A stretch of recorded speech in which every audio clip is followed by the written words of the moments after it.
빈곤사회연대 김명옥 부장님 부탁드립니다. 일단 우건 선생님 발제문에 대해서 저희도 연대에 함께하고 있고 내용을 동의하고요.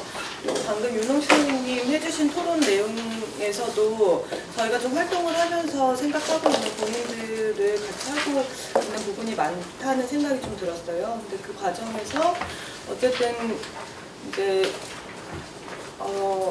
가장 중요한 것이 무엇인가에 대한 감각이 조금 다르지는 않을까? 막 이런 생각이 조금 들기도 했었는데 저는 좀 그런 것들이 이상하다고 생각을 해왔던 것 같습니다.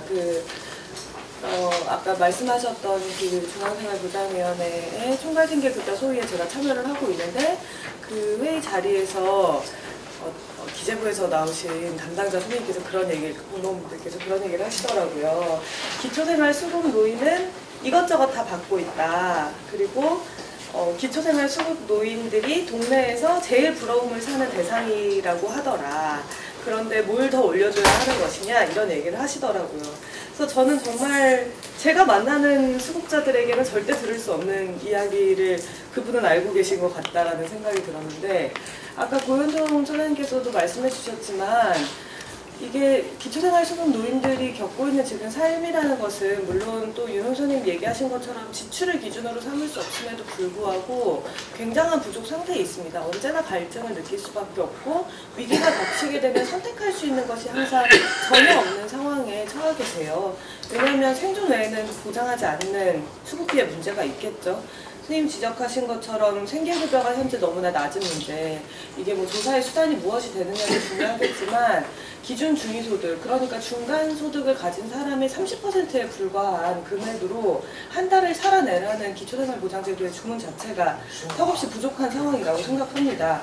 그래서 이 과정에서 의료급여라든지 주거급여와 같은 현물의 서비스가 공적으로 제대로 보장되는 것이 동시에 요구되어야 하고 현금급여가 얼마로 오를 것인가만을 중심으로 논의할 수 없다는 것을 잘 알고 있지만 그럼에도 불구하고 현재 문제가 되는 것은 기초연금이 70% 이하 모든 노인들에게 보장이 되는 것인데 기초생활수급 노인들이 여기에서 제외되는 것에서 생기는 사실 저는 이게 보편의 문제라고 생각하는데 그 보편적 조치에서 이 수급노인들이 제외되는 것에 대해서 이야기를 해야 된다고 생각을 하는 것이거든요. 쓰면서 좀 고민이 많이 들었습니다.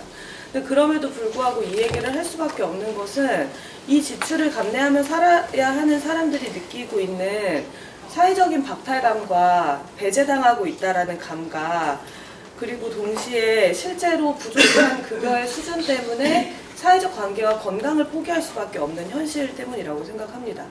그래서 저희가 지난 그 기초법 공동행동에서 지난해 한 30개 가구, 전국 30개 가구의 가계부 조사를, 기초생활 수급 가구의 가계부 조사를 했었는데 여기에서 공통적으로 나타났던 현상이 주거비나 의료비의 지출 부담이나 수급비의 부족 때문에 이를 해결하기 위한 수단으로 선택하는 것이 절대적인 식비의 절감이었고요. 그리고 또 한 가지는 사회적 관계를 포기하는 것이었습니다. 그래서 여기 접근한 사례에서도 뭐 잠깐 언급을 했지만 일주일에 한 번씩 만나기로 한 친구들과 한 번 내는 식대 10,000원이 부담스러워서 그 다음 주부터는 바로 나가지 않기로 하셨더라고요. 일주일 딱 한 번 참여를 해보고 그 다음 주부터 10,000원의 참가비가 부담스러워서 참여를 할 수 없게 되는 것. 그럼 이 가구가 이런 일들을 반복적으로 겪게 되었을 때 계속 더 고립될 수밖에 없고 다른 위협에 처했을 때 도움을 구할 상대가 없는 상황에 놓이게 되는 거죠.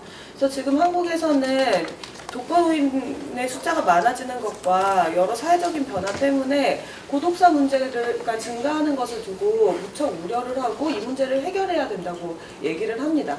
근데 사실 기초연금조차 삭감당하고 있는 기초생활수급 노인들의 상황이라는 것은 당장 옆집 사람들과 밥 한 끼 사 먹기도 어려운 상황이라는 거죠. 이 문제를 해결하지 않고 고독사만 따로 해결할 수 있는 어떤 처방책이 있다라고 상상하는 것 자체가 무척 이상한 일이라고 생각합니다. 아까 윤영희 선생님 얘기해 주신 것처럼 현재 제도가 굉장히 누더기처럼 되어 있다는 것 동의합니다. 그리고 단기, 중장기 대책을 함께 논의를 해야 되는 것에 대해서도 굉장히 동의합니다. 500페이지가 넘는 기초생활보장제도 그 지침을 볼 때마다 정말 한숨이 나오고 1년에도 수십 페이지가 바뀌는 그 지침을 어떻게 수급자들이 이해하고 자신의 상황에 맞게 구체적으로 대응할 수 있을지는 상상도 안 되는 지경이죠. 근데 이러한 변화들이 사실 빈곤층의 목소리를 담아내면서 만들어진 변화라기보다 재정 여한이라든지 여론에 따라서 임기응변식으로 변화해왔기 때문에 생긴 일이라는 것에 대해서 저는 더 강조해야 된다고 생각합니다. 경로연금에서 노령연금으로 변화할 때 생겼던 변화 자체가 누더기 변화였습니다. 그 문제에 대해서 제대로 지적하고 다시 돌아보지 않고서 현재 기초연금과 기초생활보장제도의 상태만 두고서 얘기할 수 없다고 생각해요. 아까 말씀해 주실 때 그 소득공제 부분에 대해서 오건 선생님 얘기해 주셨는데 30%가 내년부터 일반적으로 시행되는 것뿐만 아니라 아까 윤영희 선생님 얘기해 주셨던 것 중에 EITC 말씀해 주셨는데 EITC도 2016년부터 통합이 됐습니다. 그래서 기초생활 수급자들도 EITC에 적용이 돼요. 근데 이것과 같이 생겼던 변화가 뭐였냐면요. 원래 있었던 자활소득공제 30%를 없애버렸습니다. 근데 그러면서 기초생활 수급자들 70% 이상이 지금 1인 가구인데 이 가구들이 전부 다 주거급여에서 제외가 됐어요. 사실 소득 하락이 일어난 거죠. EITC와 통합이 됐어도 이런 식의 변화가 오히려 더 수급자들에게 손해가 나는 변화가 있을 수 있었던 것은 기초생활 수급자들의 목소리가 담기지 않은 제도 변화였기 때문이라고 저는 생각합니다. 그럼 지금부터 해야 되는 변화는 무엇인가? 저는 지금부터 해야 되는 변화는 사회적 연대의 관점에서도 기초생활 수급자들의 목소리에서 출발하는 요구와 이 변화를 어떻게 제도 변화에 반영시킬 수 있을 것인가, 그리고 사회적인 연대로 발전시킬 수 있을 것인가에 대해서 고민하는 것이라고 생각합니다. 거리 상담을 가고 기초생활 수급 노인분들을 만나면요, 이 기초연금에서 배제되는 것에 대한 박탈감과 분노와 회한이 정말 깊게 서려 있어요. 그래서 이런 것을 그냥 제도정합의 문제로만 설명을 할 것이 아니라 제도정합에 대해서 고민함과 동시에 어떻게 하면 현재 이런 박탈의 상황을 이겨낼 것인가에 대해서 지혜를 모아야 되는 때라고 저는 정말로 생각을 하고요.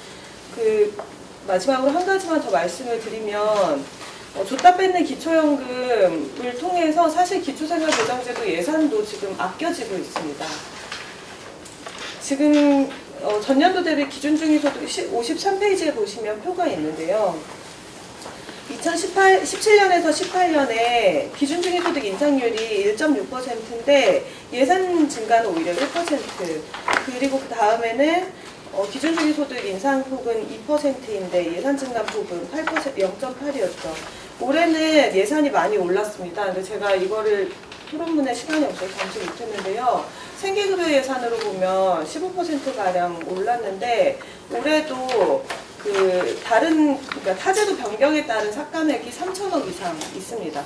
이것의 대부분은 당연히 기초연금 인상에 따른 이제 절감되는 부분이고요. 근데 이렇게 절감된 부분을 복지부에서 그러면 충분히 더 많은 수급자들을 만드는 데 사용하거나 기초생활 수급자들의 형편을 더 낮게 하는 데 사용했느냐, 그런 계획을 세운 적이 없습니다. 그래서 지난 중생부위 회의가 끝난 이후에도 정책실장님의 기자브리핑에서는 생계급여 예산으로 보면 20% 정도 인상될 것이다라고 공언하셨었는데 이번에 15%로 오른 거 사실상 삭감분 반영하고 나서 그렇게 된 거라고 생각합니다.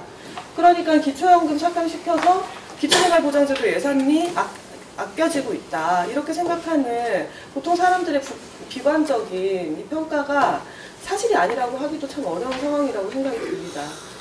그래서 부양의무자기준 폐지와 생계급여 인상을 비롯한 기초생활보장제도의 변화가 요구되는 것이 굉장히 중요한과 동시에 현재 수급 노인들의 이 현실을 어떻게 바꿔낼 것인지, 그리고 기초연금에서 이 금액이 삭감되는 것에 따라서 생기고 있는 기초생활 수급 노인들의 사회적으로부터 배제되었다라는 떨칠 수 없는 감각에 대해서 어떻게 제도 변화로 응답할 것인지에 대해서 저는 고민을 해야 된다라고 생각하고요.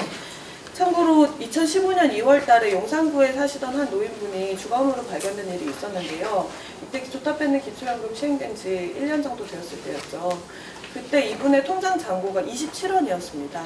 그리고 한 달에 소비되었던 의료, 그때 당시에 폐질환을 겪고 계셔서 병원에 갔었는데 전달에 사용하셨던 의료비가 30만 원 정도였더라고요. 그 상태로 화장실도 공용 사용을 해야 되던 그 방에서 27원 남은 잔고를 잡고 홀로 방에 계시다가 찾아오는 사람 한 명 없이 고독사를 하셨었는데, 이것이 이것저것 다 받는 기초생활 수급자들의 현실이라고 생각합니다. 아프고 외롭고 만날 수 있는 사람도 없고 용돈 주는 자식 한 명 없어야 될 수 있는 이 기초생활 수급자가 되었을 때 기초연금까지 삭감당한 사람들이 겪게 되는 이런 현실에 대해서 저는 훨씬 더 진지하고 심각하게 생각해야 된다고 보고 있고, 그렇기 때문에 기초연금이 삭감되는 문제에 대해서 기초생활 수급 노인들에게 얼마를 더 줄 것이냐라는 관점이 아니라 70% 노인들에게 보장되는 이 보편적인 기초연금의 혜택이 실질적으로 어떻게 기초생활 수급 노인에게까지 닿게 할 것인가 라는 것으로 좀 변화되어야 되는 것이 아닌가 말씀드리고 싶습니다. 이상입니다.